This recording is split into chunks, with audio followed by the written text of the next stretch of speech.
Hi there, it's Catherine, and I want to go over the ethical dilemma in social work practice, and this is regarding when two agencies disagree. And so the ethical dilemma is there is a client. So all I should start off with is my placement is at Cowlitz County Veterans Professional Services, and we help provide PTSD assessments to veterans who have experienced like military-related stressors and might have a diagnosis of PTSD.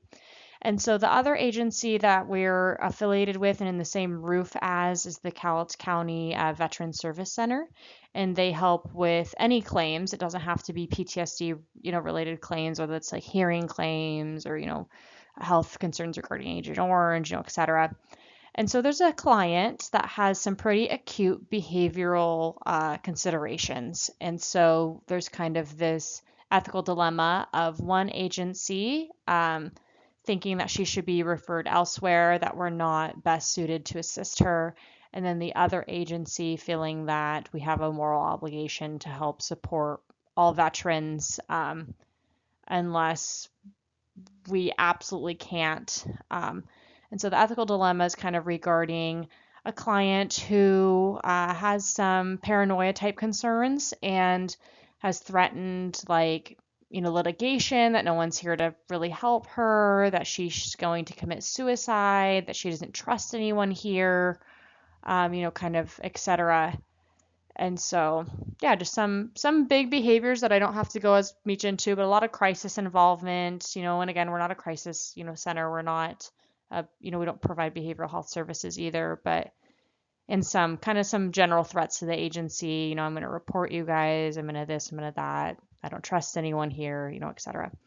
And so some of her demographics is she's female, with PTSD, more than likely we haven't actually, that's what she's reporting that she has. She reports that she has PTSD, though no formal diagnosis, and because she experienced sexual assault while in the military, and so she's seeking assistance to submit a disability claim. And so she has pretty minimal supports. She has reported to us that friends and romantic relationships typically don't last, and that she's been fired from multiple jobs due to angry outbursts and emotional dysregulation.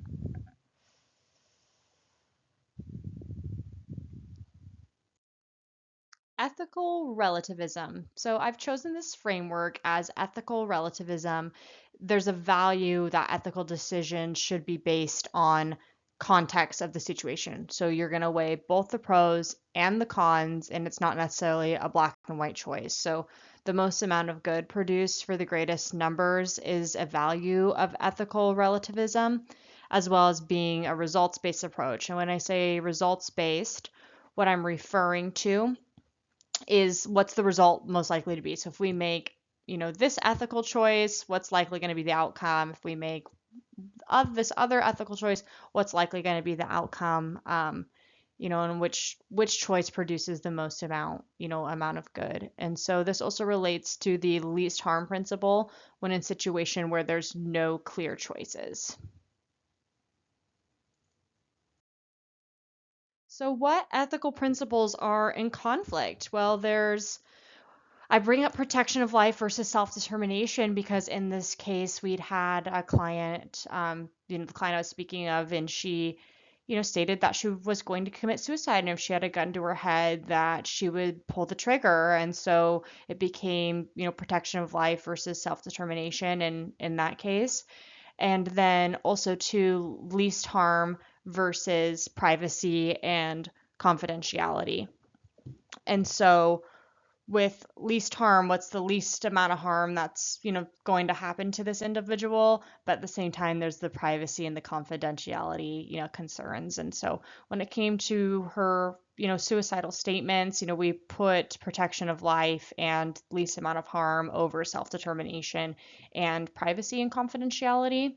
But as a result of kind of this encounter, we now have the ethical dilemma of termination of services and referring for services versus commitment to the client. And so there's kind of the two teams of the dueling nonprofits that one side, Cowlitz County Veterans Professional Services, is like, hey, look, we should terminate services. We need to refer this client elsewhere. Her needs are too acute and she needs to be assisted by someone who can, better help her. And then there's the other side of commitment to clients from the Cowlitz County Veterans Service Center, who's like, this person's a veteran and we have a duty to help serve them and, get this claim through.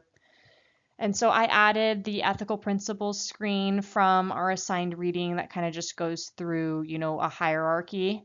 And then as well through the NASW is where I got the termination of services and referral for services versus commitment to clients.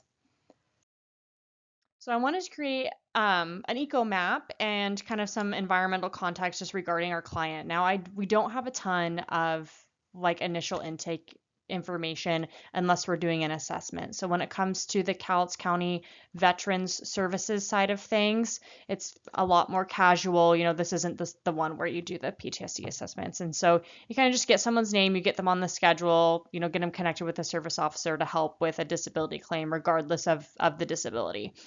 And so what we do know a bit about her, though, is she is connected with Cowlitz County Veterans Service Center. She is a United States veteran. She's been connected with mobile crisis and community mental health, and she does have stable housing. And so, yeah, those are some of her environmental and contexts for the client. Next, we're going to go into cultural considerations as well as policy and laws. And so there is a huge cultural consideration that this client is just like a United States veteran and she's a military vet. And, these are experiences that, typical civilians aren't as going to be familiar with, right? And also, too, there's the cultural consideration of the Cowlitz County Veterans Service Center that they're veterans as well. And so you've got this individual value, as well as like really a macro level value that influences like choices and decision makings. And so there's this cultural consideration that's, kind of this duty to serve, and that's not just applies to, duty to serve your country, but duty to serve others and other veterans. And so some policies and laws that have come up in this case is with mandatory reporting. And also we need an updated policy for expected client behavior and processes. So the nonprofits I'm involved with, they're both pretty small. And so they haven't ran into too much, someone becoming, quite escalated when, attempting to get services. And so we're also going to be working on design and implementation of a behavior contract. And that also might be a way too that we can kind of help mitigate any type of discord between the two agencies that are housed together to have some type of like mutual agreement of, kind of a behavior contract.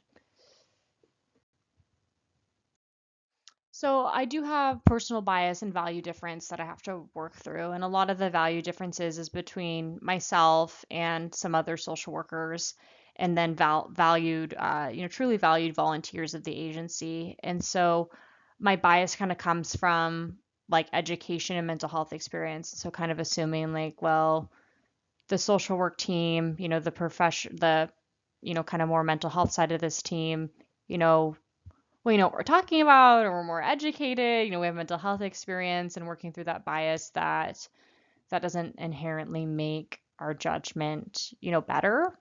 And that there's also aspects of this ethical dilemma that people who don't have the same like education or background can still bring to the situation. So I've managed these areas of value difference by escalating my concerns to my AFI. And I will manage these value differences by respecting my colleague, identifying her strengths and vitalness to the agency. So I will maintain personal and professional values with clients and implement boundaries with clients and volunteers as needed. And so to manage these concerns, again, they're kind of two separate entities under one house, and not everyone is a social worker that works there. And there's social work involvement. We don't necessarily get to just change policy or how things are done. And so we're going to respect the choices of the Cowlitz County Veterans Service Center to interact with clients as they seem appropriate.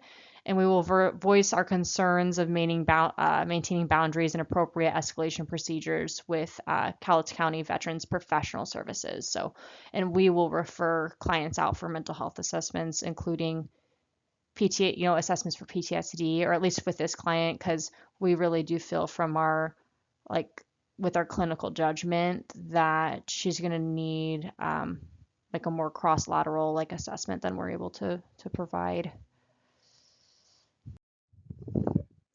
So for the decision-making model, from our assigned readings, I liked to look through the ethical assessment screen and to see what was most appropriate for examining the dilemma, particularly regarding minimizing conflict and just kind of relevant professional values in which actions would be most effective. And so I really liked about this that there's kind of this emphasis on minimizing conflict, as the client too is kind of a more verbally combative, not physically combative at this time, but verbally combative, has made a lot of threats, etc. But also minimizing conflict between the agencies of how do we best service this client. And so our process for evaluating outcomes, it's just going to be client follow-up as needed on the Cowlitz County Veterans Service Center side. She's still been seen. We're still helping, with the claims. And then if need be, there can be appropriate escalation and referrals on the Cowlitz County Veterans Professional Services side. And so another aspect would be to log how many behavioral instances occur, especially as we build a behavior contract.